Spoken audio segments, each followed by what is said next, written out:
Svi koji se bave uzgojem voća i povrća žele da njihov rad bude nagrađen kvalitetnim i zdravim plodovima i naravno da količina plodova bude zadovoljavajuća. Briga oko same biljke nije dovoljna, zalijevanje, pinciranje, zaštita od nametnika. Vrlo je važno pravilno pripremiti tlo, obogatiti ga hranjivima i osigurati biljci uslove koji su toj vrsti potrebni. Upravo zato je vrlo bitno da poznajete tlo u vašem vrtu i da saznate na koji način možete popraviti njegovu strukturu i obogatiti ga makro i mikroelementima. Kako bi što lakše shvatili kakvo tlo imate, kako ga poboljšati te kako tlo općenito funkcionira, mi smo odlučili da na našem kanalu napravimo svojevrstan serijal, to jest niz videa upravo o toj temi, tlo. Ukoliko želite imati tlo koje će biti zdrava osnova za zdrave biljke, zapratite naš kanal i potražite i prethodna 2 videa koji su objavljeni prije nekoliko dana, tako da bi trebali biti pri vrhu video savjeta na našem kanalu. Popis svih video zapisa imate ako kliknete na video zapisi, a također pored toga imate i short video zapise gdje imate kratke savjete. Jedan od prethodnih videa je na temu obogaćivanja tla, a drugi vas upoznaje sa sastavom tla i važnosti očuvanja prirodne raznolikosti. A danas upoznajemo vrste tla i kako ih prepoznati i popraviti. Svi savjeti na našem kanalu su nekako povezani i vjerujem da će biti jednostavni za primijeniti. Ukoliko vam neki bude od koristi, ostavite like ili podijelite na vašim društvenim mrežama, jer možda još nekom budu od koristi. Tlo je rastresiti površinski sloj zemljine kore, samostalna prirodna tvorevina i istodobno resurs za biljnu proizvodnju. Zato je u vrtu važno imati zdravu zemlju, primjerenog sastava, kako bi mogla biljkama pružiti fizičku potporu, opskrbljivati ih vodom, zrakom i hranjivim tvarima. Promatranjem i opipom možete ustanoviti sastav tla u vrtu, a njegovo poznavanje pomaže pri pripremi i odabiru rješenja za poboljšanje njegove strukture. U nastavku ćemo pomenuti nekoliko vrsta tla i kako poboljšati određenu strukturu. Prva vrsta tla koju ćemo spomenuti je glinasto ili glineno tlo. Njega je lako prepoznati. Ono je glatko, ljepljivo i sklisko kada je mokro. Njegove čestice su povezane u čvrste i teške grumene. Kada je suho, površina mu otvrdne i ispuca, a lokve vode se na njemu duže zadržavaju. Prepoznati ga možemo i tako da navlažimo šaku zemlje, oblikujemo od nje kuglicu te izvaljamo u oblik valjka promjera oko 1 cm. Što je valjak duži, sadržaj gline je veći. Ukoliko se može sastaviti i u prsten, onda je u tom tlu izrazito visok udio gline. Ako puca pri valjanju, vjerovatno sadrži i pijesak ili treset. U malim vrtovima se u jesen takvo tlo treba štihati, jer će ga tada temperature ispod nule izmrznuti i usitniti. U proljeće je dobro iskopati kanale i tako pomoći odvojiti višak vode. A zemlju treba usitniti i motikom i grabljama. Prozračiti se može i vilama, plitkim prekopavanjem i dodavanjem vrtnog komposta.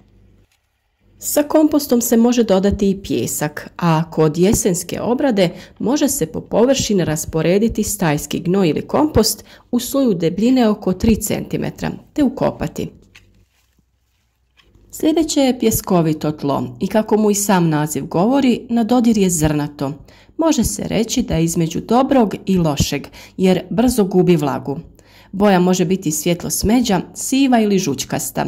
Jednostavno je za obrađivanje jer je rahlo, ali naglo se isušuje i gubi hranjive tvari.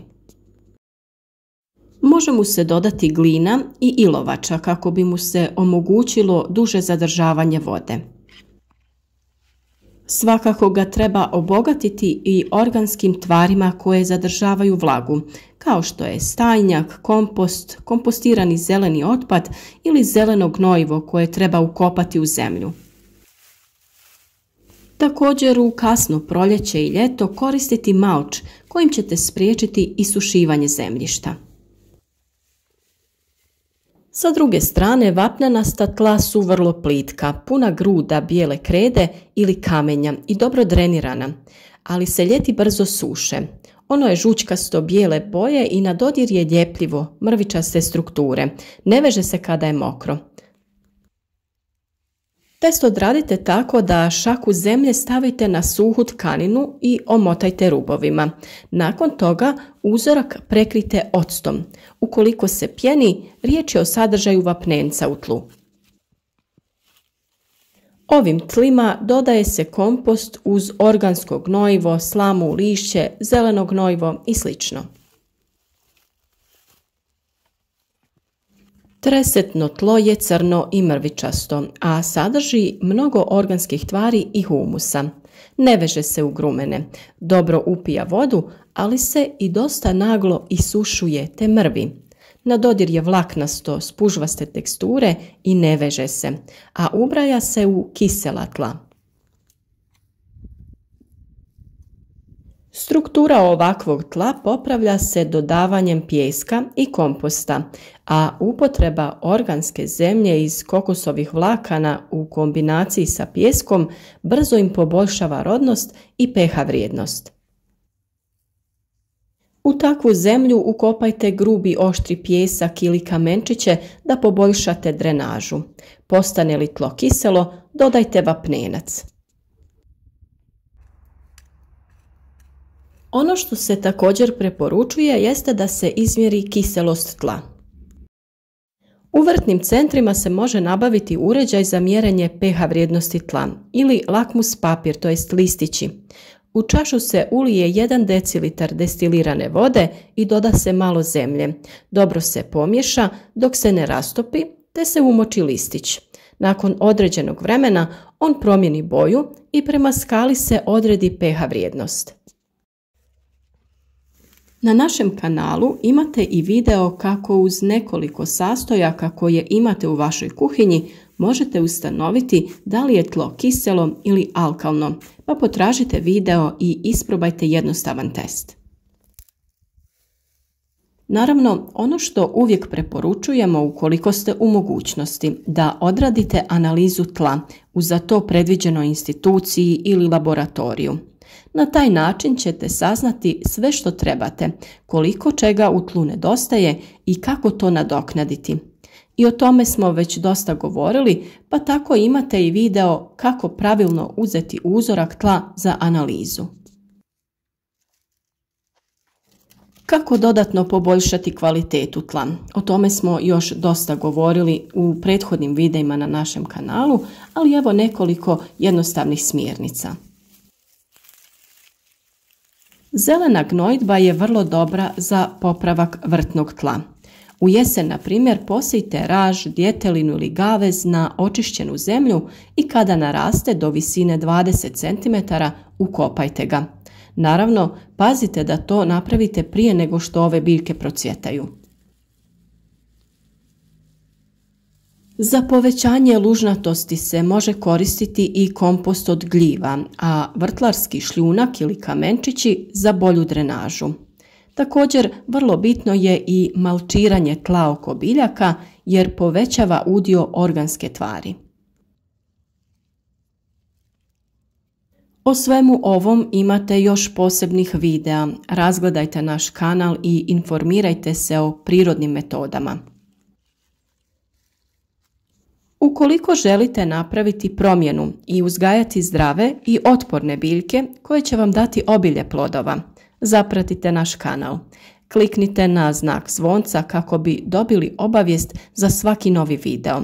Na taj način budite u toku sa radovima i na vrijeme obavite sve što je potrebno. Javite nam se otkud nas pratite, jer uvijek nam je drago razgovarati sa svima koji imaju želju da nam se jave ili pitaju nešto što ih zanima. Vjerujem da će ovaj video biti od pomoći svima koji su u nedoumici kakva je u njih vrsta tla i kako da poprave njegovu konstrukciju.